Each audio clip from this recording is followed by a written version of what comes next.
Hello, welcome to my YouTube channel. I am Olaoluwa Aweth, the news lady. I'm a radio, television broadcaster and a communications consultant here in Nigeria. And she is Chizoba Akune. I am a social worker, an inner child healing therapist, and I am the executive director of Center for Individual and Child Development, an NGO that was set up to restore hope to people living in communities. Yes, today we want to talk about handling sexual harassment in the workplace. What is really sexual harassment in the workplace? Sexual harassment is simply objectifying a woman because of how she looks, because of her shapes, using words, groping, and making her feel smaller than she is, basically. And this kind of things, what they do is they minimize her productivity level, make her feel small, and at the end of the day make her lose her self-esteem. I believe sexual harassment in the workplace is a spectrum. Something as little as passing sexual comments. It could be, forcing her to have sexual relations with you, whether as a colleague or as a superior. It could be as bad as rape. People rape people in the office. People harass people. People stalk people in the office. It should be subjected to the law of the land, and it should be punished. It's not just about the office taking some disciplinary measures against him. It's beyond that. Sexual harassment is a crime, and it should be handled as a crime. But some of them would even take the liberty to tap certain parts of our body. All of those things are sexual harassment, and they don't need to happen in the workplace. No woman deserves to have such experiences. Ideally, every office manager should take that seriously, and whoever it is that is involved in sexual harassment, whether a man or a woman, should be punished severely. Yes, it should be prosecuted. As a woman, if you find yourself in an office environment where sexual harassment is going on, whether towards you or towards a woman like you, what should you do? Number one, know that it wasn't your fault. And I think as other women, let's know that it's not the other woman's fault. So this just reminds me of the story of someone. She told me about her colleague in the office who was sexually objectifying a particular lady, and the lady even decided to start wearing long tops. She stopped wearing trousers, began to wear skirts, and it didn't stop there. As in, the guy kept doing this. So you could see that it wasn't because of what she wore. It wasn't because of anything, but it was just because that is the kind of person that he is. So when a woman is being sexually harassed, know that there is nothing you did that encouraged that, because most of the time the females begin to feel that it's because of how I acted, how I dressed, what I said, and other women begin to say, okay, what were you wearing? Nobody should be kept in a box because of someone else's behavior. So know that it's not something you did. And as a woman in that same space, you don't want to be the person blaming the person that has been harassed for not dressing well. You want to support her. You don't want to be the one to judge her and say, but she likes to wear this to the office to entice the guys. Now she's getting what she deserves. You don't want to be that woman. It's not nice. The next thing you need to do if you know that you're being sexually harassed in the office is to report. Report officially. Write a letter to your superior or to the management. Send a mail, or even something as little as a text message to your boss, detailing what you've been going through, detailing who is involved and how you feel about it and what you want. I want the management to take an action, to stop this, how it affects your productivity in the workplace and how it infringes on your human right. A good number of people keep quiet, feeling, I'm going to change my behavior to this guy, and I think if I do so, it's going to step back and it's going to stop. Some men won't stop. Some people won't stop. It could even be a woman.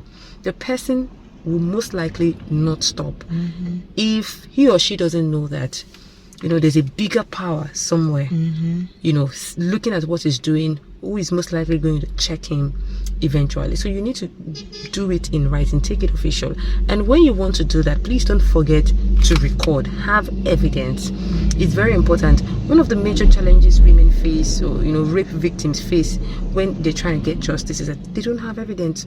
So for somebody to come to you and sexually harass you, it will most likely do it again. So even if you missed out the first time, the next time you're going to be in that person's space, or the person is in your space, ensure you have your phone ready for a recording. Something as little as a voice voice recording will help, even if you can't do a video. If you can do a video, please go and do it.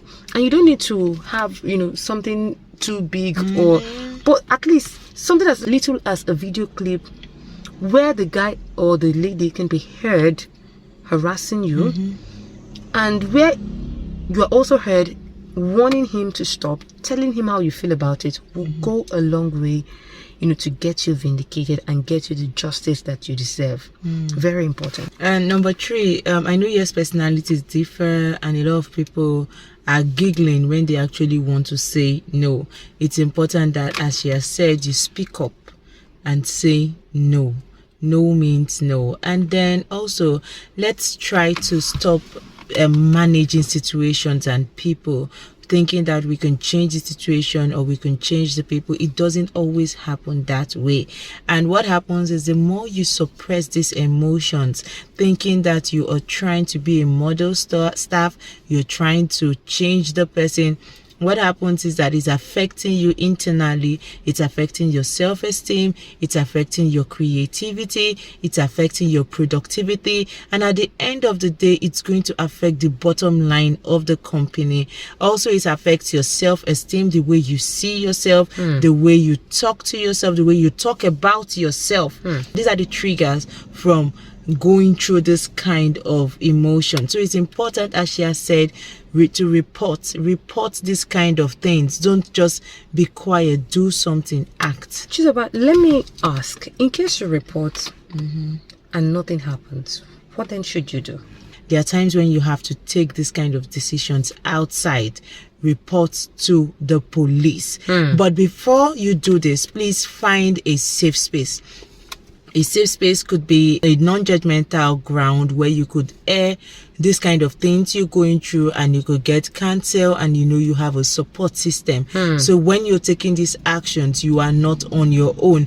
And then know that in taking these actions, there are ways you could safeguard yourself from getting sacked in the office. But also know that if the company culture supports this kind of behaviors, they won't outrightly come out to sack you so you do not sue them. But what they could do is try to make your life miserable. So I would say, as females, please, let's try to develop ourselves. Let's try to make ourselves better at what we do. And also, let's try to speak out for one another. These are very, very important things that we have to do. Thank you, Chizoba. Let me quickly add to that. If you know you want to get the police involved, if you can afford it, please get a lawyer. If you can afford it, get a lawyer. And yeah, there are groups offering free legal services to women around you. Maybe in another episode or in another content, we're going to give you names of organizations that you can contact for help. Thank you very much. That's all we have for you today. Once again, I am Olaoluwa, the news lady. And I'm Chizoba Akune. Don't forget to subscribe, please. If you have a story to share, maybe you've been sexually harassed in the office and you've handled it well, you can drop your experience in the comment section. And if you know you're going through this and you need help, drop it in the comment section. Let's see how we can be of help. Don't let anyone or anything stop you from having an amazing day. Bye.